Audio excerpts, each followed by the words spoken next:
Bismillahirrahmanirrahim. Assalamualaikum warahmatullahi wabarakatuh. Perkenalkan, nama saya Ananda Hafian Hakim dari kelas PAIC 2018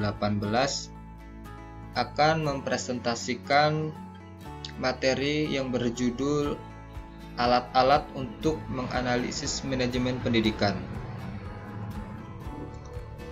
Tadi sudah dijelaskan pada slide sebelumnya oleh Saudara Syaiful tentang apa itu analisis manajemen pendidikan. Pada kali ini saya akan menjelaskan tentang apa saja itu alat-alat dalam analisis manajemen pendidikan.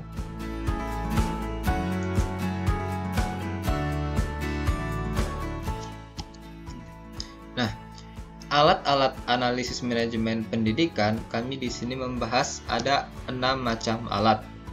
Yang pertama adalah benchmarking, yang kedua adalah brainstorming, yang ketiga adalah 5 Hows 5 Whys, yang keempat adalah Forsyth analysis, yang kelima adalah analisis Pareto, dan yang keenam adalah problem solving techniques. Pertama, saya akan membahas tentang benchmarking. Apa itu benchmarking? Benchmarking adalah suatu aktivitas di mana suatu organisasi atau sekolah mengadakan evaluasi diri secara kontinu dengan membandingkan dirinya dengan organisasi sekolah yang lain yang terbaik, sehingga organisasi sekolah tersebut dapat mengidentifikasi, mengadopsi, dan mengaplikasikan praktek-praktek yang lebih baik secara signifikan.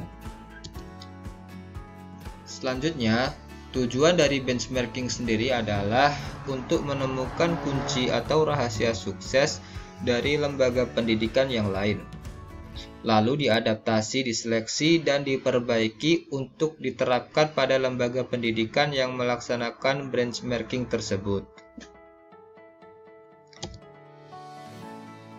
Selanjutnya adalah proses benchmarking.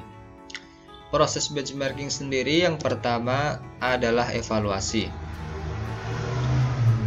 Evaluasi diri dilakukan dengan mengkaji serta mendokumentasikan visi misi, praktik penyelenggaraan pendidikan, dan keberhasilan yang telah dapat dicapai oleh sekolah yang bersangkutan. Sedangkan hal yang perlu dikaji minimal menyangkut 9 komponen evaluasi diri yang telah digariskan oleh Badan Akreditasi Sekolah, yang meliputi pertama adalah kurikulum dan pembelajaran, yang kedua adalah administrasi dan manajemen sekolah, yang ketiga adalah organisasi kelembagaan sekolah, yang keempat adalah sarana dan prasarana, yang kelima adalah ketenagaan, yang keenam pembiayaan, yang ketujuh peserta didik, yang kedelapan adalah peran serta masyarakat, dan yang kesembilan yaitu lingkungan dan budaya sekolah. Memasuki proses yang kedua yaitu adalah proses perbandingan. Perbandingan di sini ialah mengidentifikasi organisasi sekolah yang patut dicontoh serta menemukan organisasi mana yang akan dijadikan partner dalam melakukan benchmarking. Selanjutnya, tahapan yang ketiga ialah analisis dan adaptasi. Analisis dan adaptasi ialah melakukan refleksi mengapa organisasi atau sekolah memperoleh hasil yang kurang baik, sementara organisasi atau sekolah yang lain hasilnya lebih baik. Tahapan yang selanjutnya ialah rencana dan implementasi. Rencana dan implementasi yaitu memikirkan secara cermat tindakan apa yang perlu dilakukan, dikomunikasikan, dan disosialisasikan disosialisasikan kepada semua warga sekolah untuk menggalang dukungan dan melakukan tindakan yang telah dirancang untuk mencapai perbaikan. Dan proses yang terakhir adalah proses umpan balik dan evaluasi.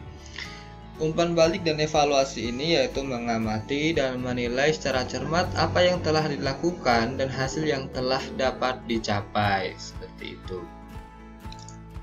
Nah, selanjutnya kita memasuki jenis-jenis benchmarking. Jenis-jenis benchmarking sendiri terdapat 4 macam. Yang pertama adalah internal benchmarking. Yang selanjutnya adalah competitive benchmarking. Yang ketiga functional benchmarking. Dan yang terakhir adalah generic benchmarking. Karena kita di sini membahas benchmarking dalam lingkup dunia pendidikan, yang biasa lembaga pendidikan gunakan ialah internal benchmarking.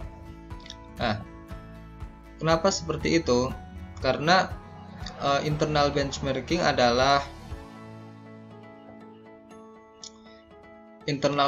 yaitu melakukan penilaian terhadap pemenuhan terhadap 8 standar nasional pendidikan yang telah ditetapkan dan penilaian terhadap pencapaian standar kompetensi lulusan yang didasarkan pada soal-soal UN dan competitive benchmarking yang didasarkan pada perbandingan internasional. Jadi internal benchmarking ialah melakukan suatu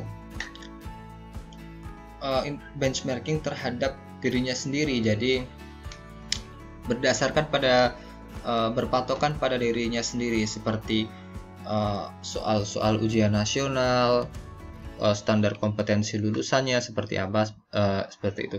Sedangkan competitive benchmarking melibatkan pendidikan yang berada di luar, seperti pendidikan di negara yang lain, supaya Indonesia juga memiliki daya saing yang tinggi terhadap pendidikan yang berada di dunia, seperti itu.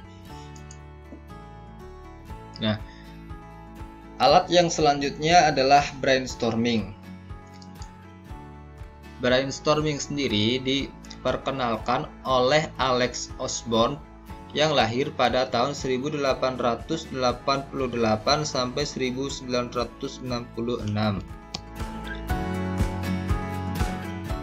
Brainstorming adalah usaha yang dilakukan untuk menemukan kesimpulan sebuah masalah dengan cara mengumpulkan daftar ide dari anggotanya. Brainstorming adalah suatu dalam dunia pendidikan. Brainstorming itu adalah suatu rangsangan untuk membangkitkan ide kreatif dengan cara mengeksplor pikiran siswa sehingga terstruktur atau yang disebut pengetahuan utama yang relevan menjadi aktif. Menurut Stroep, Nystad dan Ritschkel pada tahun 2010 dalam Al-Rubai dan Esther. Nah, brainstorming sendiri juga mempunyai tahapan-tahapan. Di antaranya adalah persiapan, pencarian fakta, pemanasan, menemukan ide, menemukan solusi, dan pelaksanaan. Sedangkan kelebihan dan kekurangan dari brainstorming sendiri adalah kelebihannya yaitu membangun pengetahuan, meningkatkan kemampuan mental, meningkatkan inovasi siswa, meningkatkan kemampuan dan mengembangkan ide. Sedangkan kekurangan dari brainstorming itu ialah mengurangi kontribusi individu dan minimnya kinerja kelompok. Nah, sekian presentasi dari saya. Selanjutnya akan dijelaskan oleh saudari Uswatun Hasanah. Terima kasih.